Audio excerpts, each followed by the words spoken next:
ये खबर SGT university द्वारा प्रस्तुत की गई है।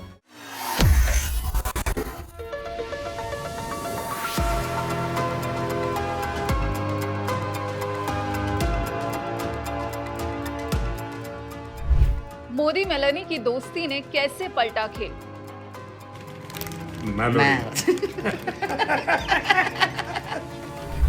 आठ मुलाकातों ने पलटी राजनीति।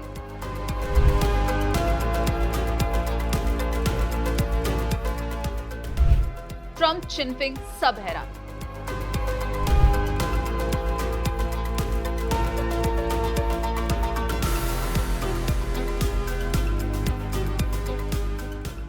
पीएम मोदी इस वक्त 5 देशों की यात्रा के आखिरी पड़ाव पर इटली की राजधानी रोम में हैं और जैसे ही वो वहां पहुंचे इंटरनेट पर मेलोडी ट्रेंड करने लगा। लेकिन ये कहानी सिर्फ मुस्कुराती हुई तस्वीरों और कमाल की सेल्फीज तक सीमित नहीं है। पर्दे के पीछे जो चल रहा है वो इंटरनेशनल पॉलिटिक्स की नई स्क्रिप्ट लिख रहा है। सिर्फ 4 साल में 8 मुलाकातें, कभी बाली, कभी दिल्ली, कभी रियो, कभी जोहान्सबर्ग और अब रोम। इन मुलाकातों ने भारत और इटली के बीच की पूरी पॉलिटिक्स बदल दी है। आसान भाषा में आज समझेंगे कि सुपर कंप्यूटर, स्पेस, डिफेंस से लेकर 2029 तक 20 अरब यूरो के महाव्यापार का जो गोल सेट हुआ है उससे चीन और अमेरिका की छाती पर सांप कैसे लौटने वाला है। कहानी शुरू होती है नवंबर 2022 से। जगह थी इंडोनेशिया का बाली, जहां G20 का मेला लगा था। जॉर्जिया मेलोनी नई इटली की पीएम बनी थी।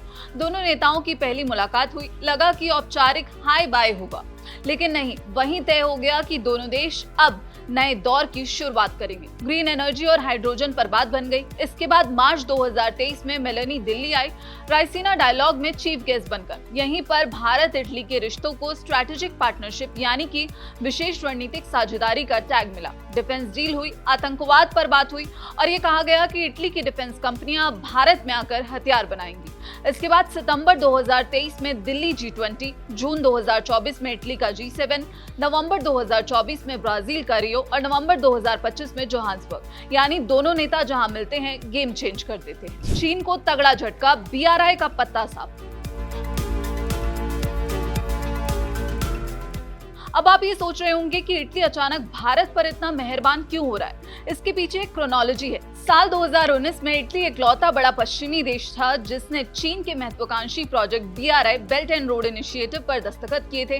अमेरिका और पूरा यूरोप माथा पीट रहा था कि इटली चीन के कर्ज जाल में फंस गया है। China Pakistan economic corridor CPEC BRI का ही हिस्सा है। लेकिन साल 2023 में मेलोनी सरकार ने चीन को साफ लहजे में कहा, थैंक यू वेरी मच, हम इस प्रोजेक्ट से बाहर आ रहे हैं। वहीं चीन का दिल टूट गया। भारत इस परियोजना का ये कहते हुए विरोध करता आया है कि ये उसकी संप्रभुता का उल्लंघन है। ऐसे में इटली का BRI से अलग होना भारत के लिए राहत की बात थी। और उसी साल दुबई के COP28 में मेलानी ने पीएम मोदी के साथ वो मशहूर सेल्फी पोस्ट की थी जिसमें लिखा था मेलोडी। यानी मेलोनी ने ड्रैगन का हाथ छोड़ा और भारत का हाथ पकड़ा, क्योंकि पश्चिम एशिया में उन्हें अब चीन नहीं बल्कि भारत एक स्थिर और भरोसेमंद पार्टनर नजर आ रहा था। 2029 का महालक्ष्य 20 अरब यूरो का व्यापार। अब बात करते हैं इस ताजा दौरे की। मई 2026 में पीएम मोदी रोम पहुंचे तो दोनों नेताओं ने मिलकर एक कड़क लेख लिखा है। दोनों का कहना है कि हमारा रिश्ता अब दिखावे की दोस्ती नहीं बल्कि 21वीं सदी की समृद्धि और सुरक्षा का आधार है। दोनों ने अब एक बड़ा टारगेट सेट किया है। 2029 तक दोनों देशों के बीच का व्यापार 20 अरब यूरो के पार ले जाना है। अब इसमें क्या क्या शामिल है? डिफेंस और एरोस्पेस यानी फाइटर जेट्स और स्पेस की टेक्नोलॉजी, क्लीन टेक और मशीनरी, ऑटोमेटिव पुर्जे और दवाइयां। सोचिए, एक तरफ है मेड इन इटली की पूरी दुनिया में साख और दूसरी तरफ है पीएम मोदी का मेक इन इंडिया का विजन। दोनों मिलकर जब सामान बनाएंगे तो मार्केट में हलचल मचनी तय है। इस वक्त इटली में 1000 से ज्यादा भारतीय कंपनियां एक्टिव हैं। इस बार रोम में एक और बड़ा खेल हुआ। 2 बड़े समझौते हुए हैं जिन पर आपको ध्यान देना चाहिए। पहला है AI आर्टिफिशियल इंटेलिजेंस पर समझौता। इटली का एक मॉडल है जिसे कहते हैं एल्गोर एथिक्स और भारत की सोच है ह्यूमन सेंट्रिक AI यानी इंसानों के काम आने वाली तकनीक। इन दोनों को मिला दिया गया ताकि भविष्य की तकनीक सुरक्षित रहे। अब दूसरा है इंडो मेडिटेरियन कॉरिडोर। याद है ना IMEC, India middle east Europe corridor. उसी की तर्ज पर अब हिंद महासागर से लेकर यूरोप तक समुद्री व्यापार को सुरक्षित और मजबूत करने की कसम खाई गई है। और हाँ, नवंबर 2025 में जोहान्सबर्ग में जो India Italy joint initiative to counter financing of terrorism launch हुआ था, उसे इस यात्रा में अब और धार दी गई है।